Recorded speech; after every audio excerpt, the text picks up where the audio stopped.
Yes, I am sure all of you heard the news. Mitchell Trubisky was just named the starter of the Chicago Bears for the foreseeable future.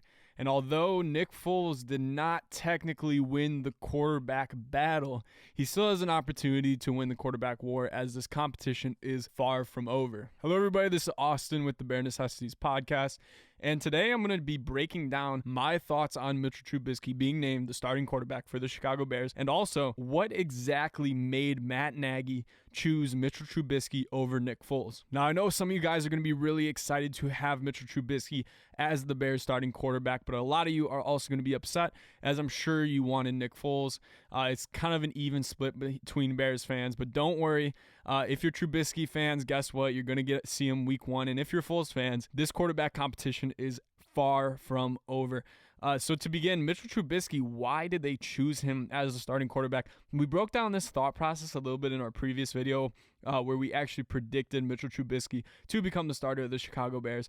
And the main reason why is that Mitchell Trubisky and Nick Foles, they were pretty even throughout training camp. And because they're pretty even, Matt Nagy wants to go with the guy that has the higher ceiling. If we like it or not, the only way the Chicago Bears team is going to reach the Super Bowl is on the back of Mitchell Trubisky. The best case scenario for the Chicago Bears is that Mitchell Trubisky works out. Nick Foles, sure, he might be able to provide us with a higher level of quarterback play, but Nick Foles is inconsistent, and we know what Nick Foles is at this point. Yes, he's won a Super Bowl, but what's the chances of him doing that again? I'm not trying to sound like a Foles doubter. I really support Nick Foles. I truthfully believe that he probably should have deserved to win this quarterback competition with his play through camp. But Mitchell Trubisky is such a more valuable asset if he actually has improved. And I'm sure what ended up happening is that Mitchell Trubisky, he showed up to camp looking a little bit better.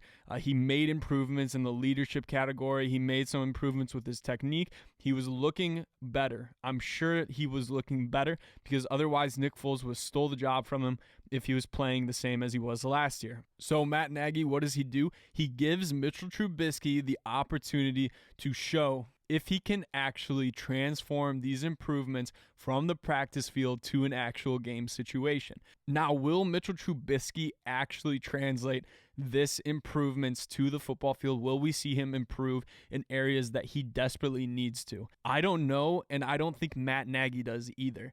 But that is solely enough. The fact that he might be able to do that, that is solely enough for Matt Nagy to give Mitchell Trubisky a chance. Because why? Once again, Mitchell Trubisky turning out is the best case scenario for the Chicago Bears in 2020 and beyond. It's the best situation for Ryan Pace. It's the best situation for Matt Nagy. It's the best situation for fans. And Matt Nagy wasn't ready to write that off because guess what? If you go Nick Foles right out the gate, you can't go back to Mitchell Trubisky. And on the opposite end, if Mitchell Trubisky goes out and sucks for the first 4 weeks, you can easily make the transition to Nick Foles. You can play it off to the media so easily. In fact, giving Nick Foles a shorter season is honestly probably better for him. He's a very streaky quarterback. He hasn't really, besides for 1 year with the Eagles early on in his career, he's never really put together a solid full season. He's used to coming off the bench. That's just who he is as a player at this point. So in both regards, it works out in both ways. We don't know who performed better in camp. And I'm not going to pretend to say that I do. All I can tell you is that a lot of beat reporters were kind of split on who was performing better. And again, that is enough to lean on the side of what can provide the most for the Chicago Bears, what could give us the highest ceiling. And again, that is Mitchell Trubisky. Now, I'm not saying this is going to work out. In fact, I am just as skeptical as everyone. I was really easy in the beginning as soon as we acquired Nick Foles to kind of write off Mitchell Trubisky, kind of assume that it is a closed case. But in reality, I think we have to take a step back and realize that all of the issues over the past couple of years go far beyond Mitchell Trubisky. But at the same time, we also need to remember that as a quarterback, it is your duty. You touch the ball on every play. It is your duty to compensate for a lot of these inefficiencies in the offense. Is the criticism that Mitchell Trubisky has been getting over the past couple of years fair? I would say that it's a little too much. I think that Mitchell Trubisky is a better quarterback than a lot of people, give him credit to be. Is he a top 20 quarterback? No, he's not. He really isn't. But that doesn't discount the fact that last year wasn't all his fault. Last year was his fault. It was Matt Nagy's fault. It was the offensive line's fault. It was our offensive coach's fault. It was everybody's fault, especially for a young quarterback. Yeah, he was in year 3, but he's still a young quarterback, right? Young quarterbacks need that type of help. So am I optimistic for the Mitchell Trubisky experience? Cautiously. I can't say if it's going to work. I can't say if it's not. If he has improved in the areas that he's claiming to, then I think we're going to see a good amount of better play from Mitchell Trubisky, and I think that he could maintain that starting job for the majority of the season. But will that be enough to get us to the playoffs? Will that be enough to get us to the Super Bowl? I don't know. I really don't know.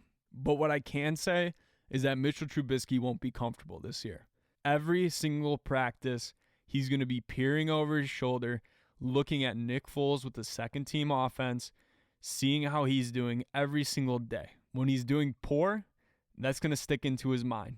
He's going to remember that he is on a tight leash. And the same goes for Matt Nagy. Matt Nagy's job after this year is just as unguaranteed as Mitchell Trubisky's. Every single time Mitchell Trubisky throws a pick or has a bad game or does whatever, just a poor performance or even just a poor offensive performance, Matt Nagy is going to be looking over at his shoulder at Nick Foles, Super Bowl winner, Super Bowl MVP Nick Foles. He's going to have the constant reminder that Nick Foles is behind Mitchell Trubisky and ready to play at any given moment, and he's used to it, and he's shown that he can do it at a very high level. So if you're a Nick Foles supporter, do not lose any hope in the opportunity for him starting.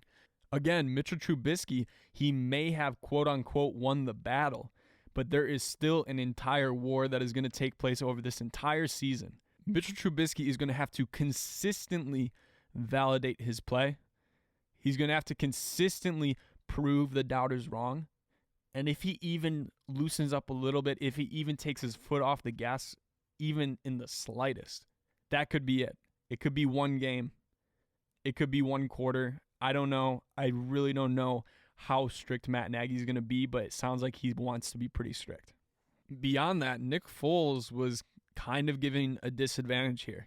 And I don't think it's because he didn't know the receivers. I think that's what a lot of people are going to put this up to be. They're going to say, oh, he didn't know the receiving core.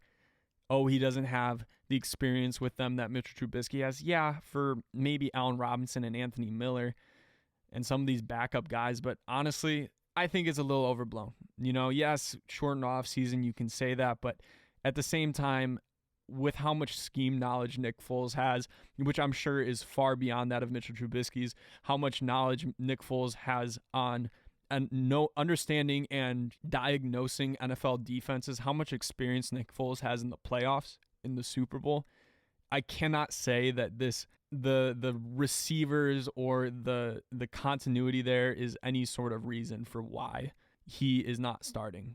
At the end of the day, it's because the best case scenario time and time again is Mitchell Trubisky becoming the starter, and we don't want to give up on that dream yet. Matt Nagy doesn't want to give up on that dream yet, and Ryan Pace does not want to give up on that dream yet. Thank you guys so much for listening to the video, especially if you've listened to the end of it and are hearing this portion. Please comment below. I really want to see what you guys have to say about what you think about Ryan Pace and Matt Nagy's decision to name Mitchell Trubisky the starting quarterback. Do you think Nick Foles will end up stepping in at some point during the season, taking the job from him? Let me know in the comment section down below. It's a great way. I reply to literally almost every single comment. I get it. I love having conversations with you guys. And make sure, if you're a new listener, just to subscribe to the podcast, like it. It helps us tremendously with growth. We have so many insanely innovative plans coming for you guys, incorporating really high quality video content and just continuing to make the listening and watching experience even better for you guys. So make sure to subscribe, be a part of this new movement in Bears YouTube history. Join the Bear Necessities subscriber base, I guess. Maybe we have to come up with a better name for you guys. So thank you guys so much, and bear down, and look out for another podcast coming this Wednesday. Hey guys, like our video, subscribe, and check out our bi-weekly podcast on Apple Podcasts. Thanks.